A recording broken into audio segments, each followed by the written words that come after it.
Senator Greenstein. Thank you. Good afternoon.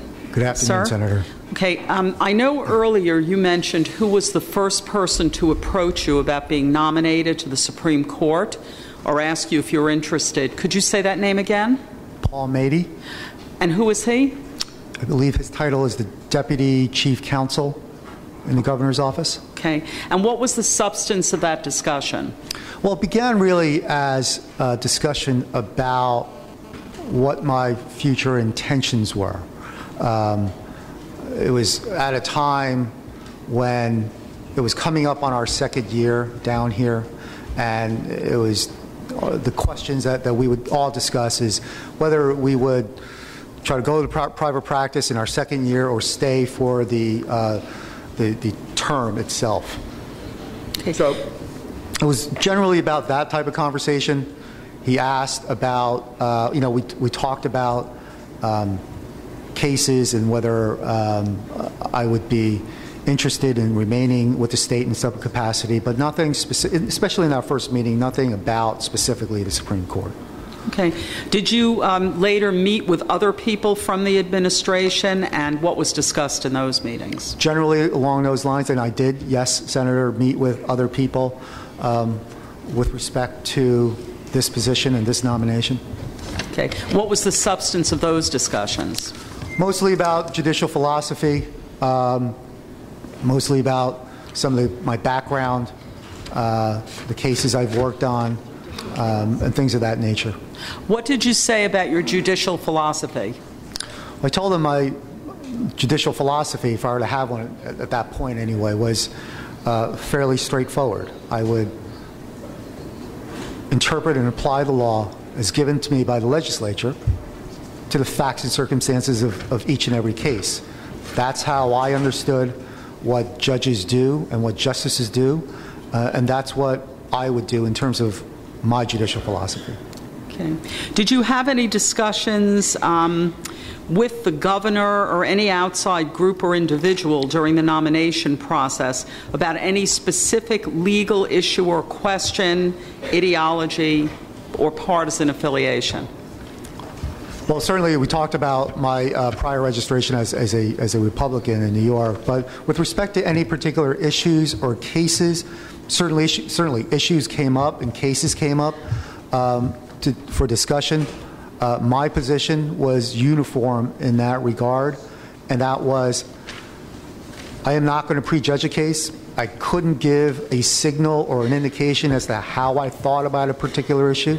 It would not have been appropriate for me to have that type of discussion, and that's how I addressed that issue.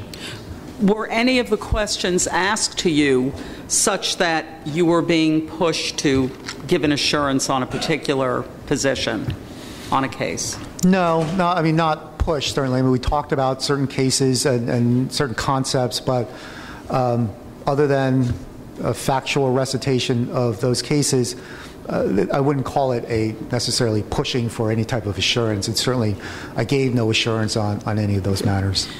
Before your nomination was announced, the governor indicated in a Wall Street Journal interview that he intended to, and this is in quotes, change the court so that the new members are not as tethered to the Abbott court decision, unquote.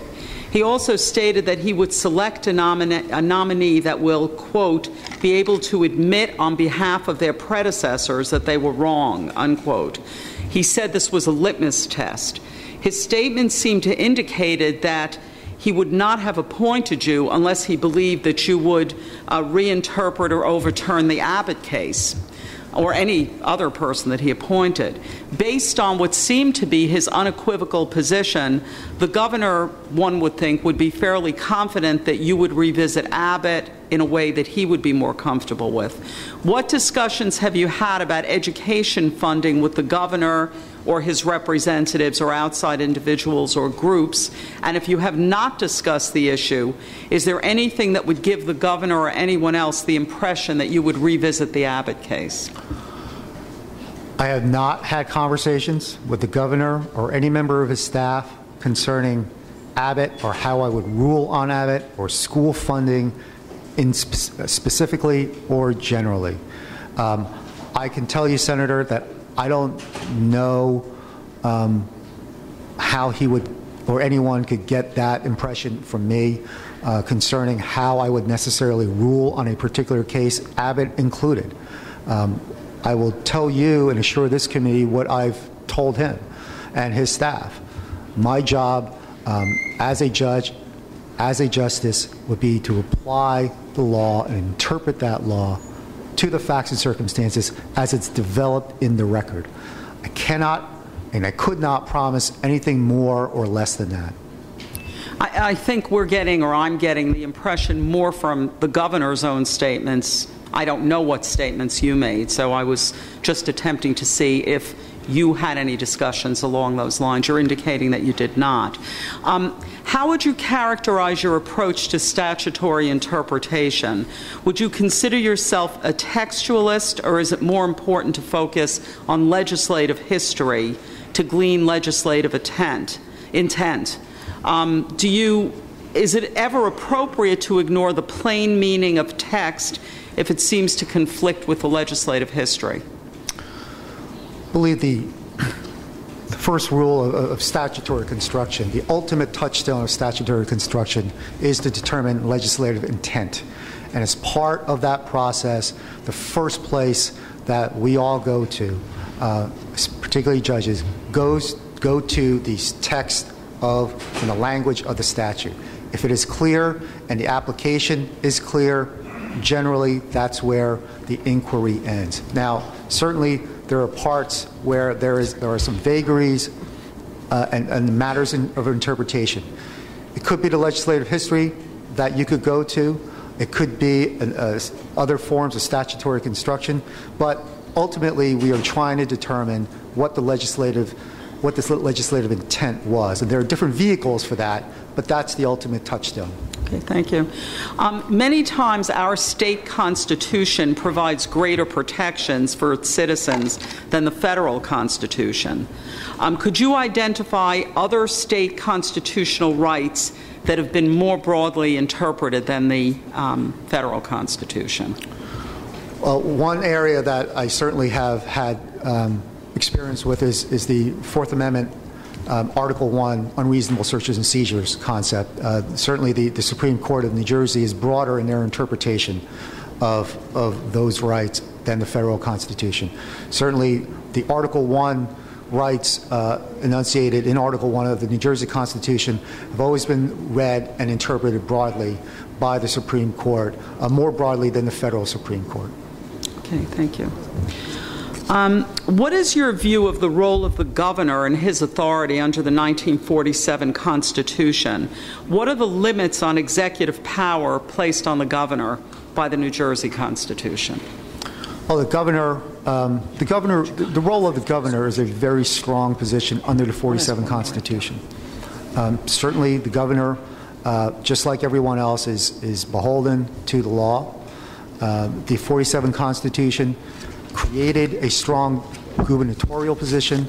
It created or maintained a strong legislative body, and it carved out an independent judiciary.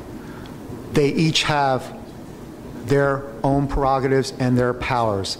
And under Article 3, it is clear that there is a separation of powers doctrine that applies to the three coordinate branches of the government. Okay, thanks. I want to ask one last question before I stop. The case that has gotten the most attention in recent years from the U.S. Supreme Court is the Citizens United case. Do you agree with the holding of that case that corporations are people for the purposes of free speech? Senator, I believe as a nominee to the Supreme Court, it would be inappropriate for me to opine on whether I agree with a particular case, Citizens United or any other type of case. I understand, and I've read that decision, and I know it's certainly an important decision for many people, but it would be inappropriate for me sitting here now to opine on whether I agree with that or not. Thank you very much. Thank you, Senator. I just want to go back to the KLC marketing. That Are you aware of that ownership of anybody that resides in your house with you of a company called KLC Marketing? I am not, Senator Chairman. Because it appears through public documents that your mom owns a marketing business that's been registered in the state of New York. That's surprising to me. I did not know of KLC Did you, Marketing. when you were preparing to answer questions which required you to disclose on your questionnaire to hear that all of these different business entities, did you question the people that you resided with as to what they owned? And that's, I guess, assuming your wife? And that did not come up. I don't know what KLC Marketing is, Chairman, respectfully. Now, myself and some of the other members have some questions related to some confidential information that we received regarding information supplied to us. So what I'm going to request right now is that the committee retire into executive session so we don't reveal any confidential information in public, so we can ask you those questions in confidence and see if we can get those answers before we come back. Okay, so the only members that will be permitted back there is senators and one member of senior staff. Okay? And an OLS representative, of course. I'm sorry about that.